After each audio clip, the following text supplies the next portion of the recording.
Samra Habib joins me right Hi. now in Studio Q. Welcome. Thank you. Thanks for having me. Gladly. This project is gaining a lot of attention. It was just written up in The Advocate. How did it come about? What inspired you? Um, there's actually a lot. I get that question asked a lot. And Mm-hmm. when I try to think about that, that exact moment when I thought that'd be a really good idea, I can't really pin it down. There are different factors that inspired it. One of them was, there's a Unity Mosque here in Toronto, which is quite amazing.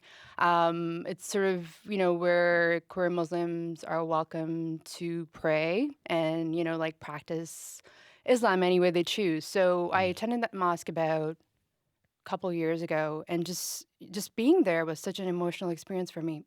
And I wanted to just sort of capture the spirit of that in a really creative and accessible way, and sort of just kind of like help broaden people's understanding of how diverse Islam is, and there are sort of so many aspects to it, really.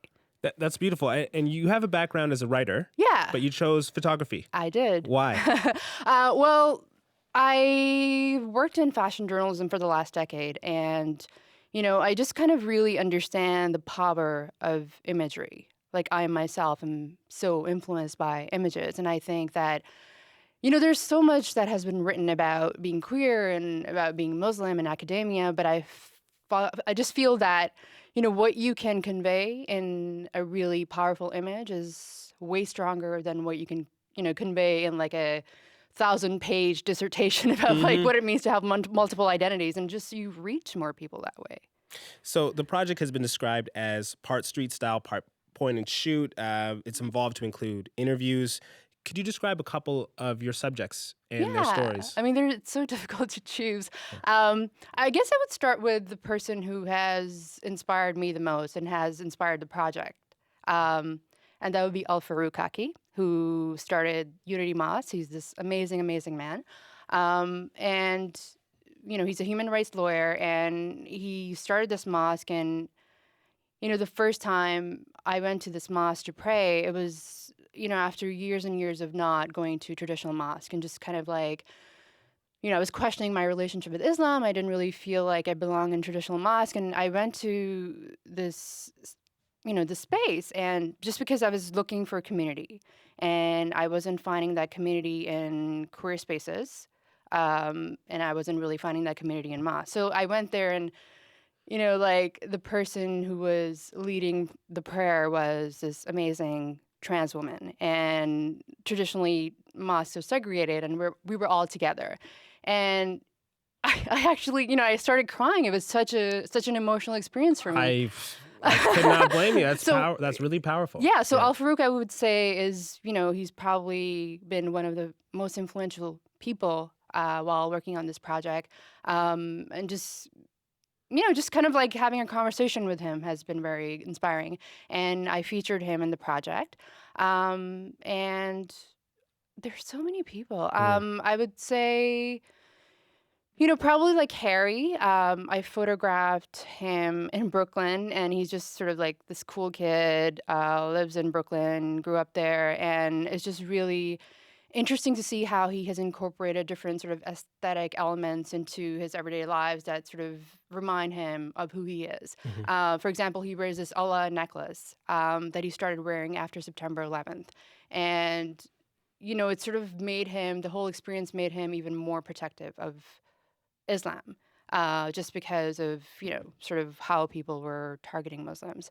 So, yeah, and I mean, I often say this in interviews that, part of the reason I'm working on this project is also because I'm going through this personal journey with, kind of like where I stand as a queer Muslim and, what my relationship with Islam is. So I'm learning so much, and I'm just in awe every time I travel to different places and sort of hear how different people's experiences are. There's someone like Harry, and there are people like Al-Farouk Haki who are like really making change in a really public and visible way. But, there are also people like Shad, who I photograph in Istanbul. He's an Iranian refugee, and he had to leave Iran. He's 22 years old.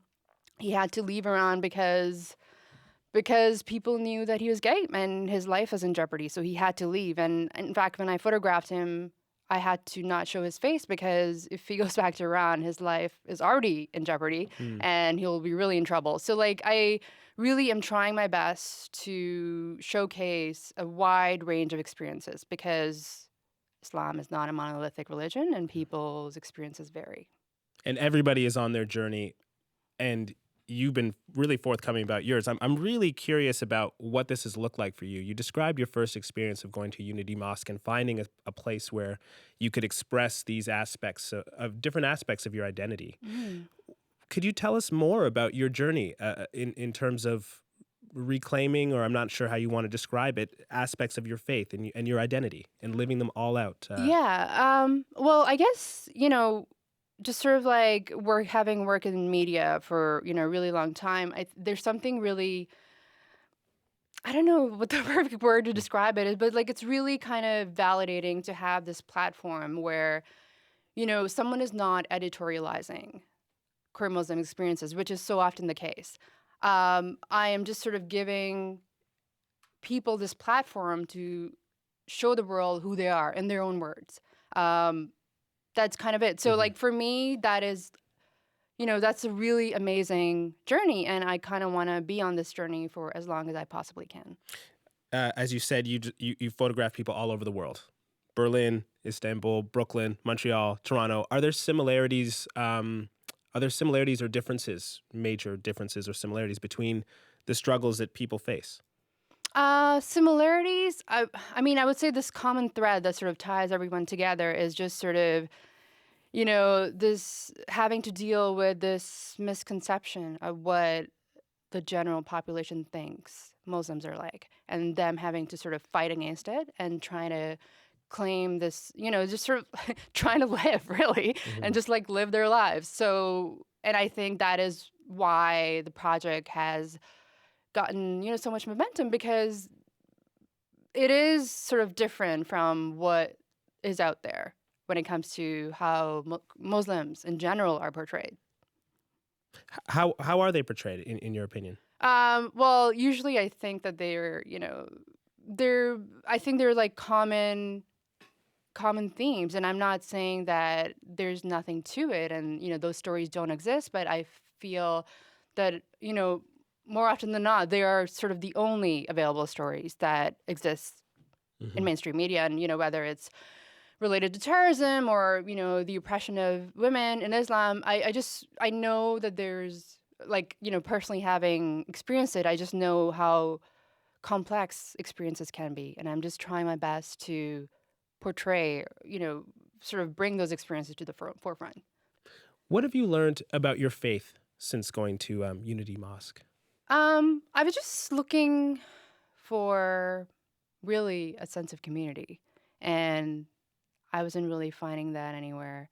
Um, And that is kind of what I found going to Unity Mosque and how, the fact that even though, everyone sort of has completely different experiences, we still, Islam has in a way shaped who we are. So we can't really deny that. It's kind of like it's completely molded us. So I think it's really unfortunate that, oftentimes we're told that we don't really have access to it because of who we are. You don't have a right to those rituals and traditions that Absolutely.